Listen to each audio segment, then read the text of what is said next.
Medical ethics, biomedical ethics, and the ethics of healthcare come from a different tradition than business ethics. There are a lot of overlaps.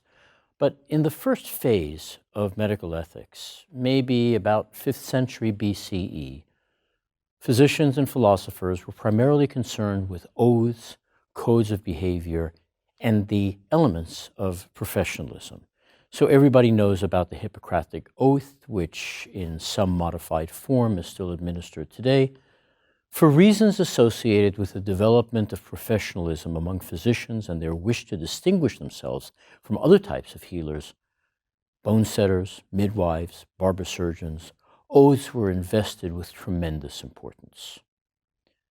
Modern medical ethics really began with Thomas Percival in England in 1803. He wrote a code of ethics, and his code, his ideas, were incorporated into the Code of Medical Ethics published by the American Medical Association in 1849, revised in 1903, and rewritten once again in 1946, still about codes of professional behavior associated with the idea of professionalism and trustworthiness and the organization of medicine. In the late 1940s, after the magnitude of atrocities committed before and during the Second World War by German physicians in the name of scientific investigation was realized, a new idea came to the fore, and that was patient protection and patient rights. Human experiments without consent were widely condemned. The use of medical technology for non-therapeutic purposes, as the Nazis had followed, including sterilization and euthanasia of the retarded, surgery without anesthesia, and other criminal acts justified by an appeal to theories of eugenics and racial superiority, were condemned. Consequently, ideas about the nature of the physician-patient relationship and the obligation of physicians to patients and to society began to shift. The Nuremberg Code for the Protection of Human Experimental Subjects emerged. It required explicit voluntary consent from participants, an appropriate balance of experimental risk and benefit, and other elements to safeguard patients. In 1964, the Declaration of Helsinki added 3 additional protective provisions: a distinction between experiments with the potential to benefit the patients, that's called therapeutic research, and those without, a requirement for institutional oversight of experiments and investigators, and the provision for proxy consent for children and other vulnerable populations. The U.S. Congress created the National Commission for the Protection of Human Subjects of Biomedical and Behavioral Research, and it clarified the ethical principles pertaining to biomedical research. As a result of these deliberations, the Belmont Report was published in 1979, and it articulated 4 guiding principles in medical ethics: respect for persons, autonomy, beneficence, and justice.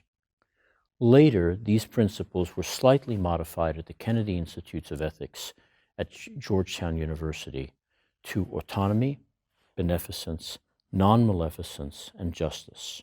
We'll talk about these principles, but together they came to be known as the Georgetown Mantra.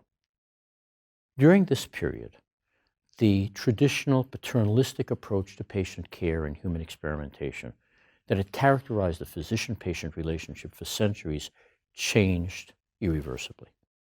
The nature of the relationship moved in the direction of patient autonomy, more meaningful informed consent, better communication, and explicit protection of patients' rights. From the business perspective, these ideas would come to be embodied and extended in the idea of consumer-driven healthcare. Alongside increased interest in the relationship of physicians and patients, of medicine and society, of criteria for the allocation of scarce medical resources, of privacy, came the discussion of more abstract issues such as justice in healthcare and fairness. These ideas merged with discussions around technological advances in cardiorespiratory resuscitation, intensive care, life support, and organ transplantation in the late 1960s. These problems were brought into sharp focus, and it began to include the idea of decisions at the end of life. medical ethics focus both on healthcare technologies and their implications, and separately on patient autonomy. The 1973 U.S. Supreme Court case of Roe v. Wade resulted in the recognition that women had rights to terminate a pregnancy prior to fetal viability. Various interplays of stakeholders and interests emerged in other areas. During the 1990s, problems of the affordability of healthcare, the cost of healthcare, and access to healthcare led to a fifth phase and dominated the political landscape. Ethics refocused on managed care and access to care. It also refocused on physician autonomy, corporate practice of medicine, new models of healthcare delivery, the nature of the physician-patient relationship very broadly, including privacy in healthcare IT, the adoption of protocolized healthcare, the substitution of physician extenders for physicians, increasing government intervention, and gatekeepers and other forms of accountability. The distinctions between the ethics of medical practice and the ethics of the business of healthcare began to blur and to collapse. New technologies create and continue to create promises and threats. Some of them, like personalized medicine and gene therapy, cloning, detailed molecular diagnostics, entail a loss of privacy and also give birth to new means of treatments with risks yet to be understood.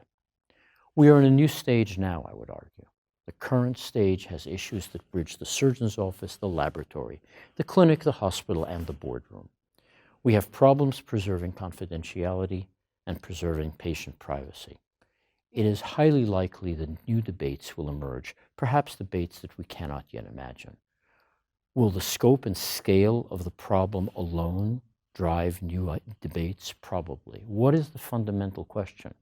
The fundamental question is probably who is responsible when you have broad corporate control of healthcare policy? Who is responsible for healthcare disparities? How will we reduce them, and how will we obtain equality and justice in healthcare? In all likelihood, the approach and the method of what has come to be known as ethical discourse will not be affected, but the details will change.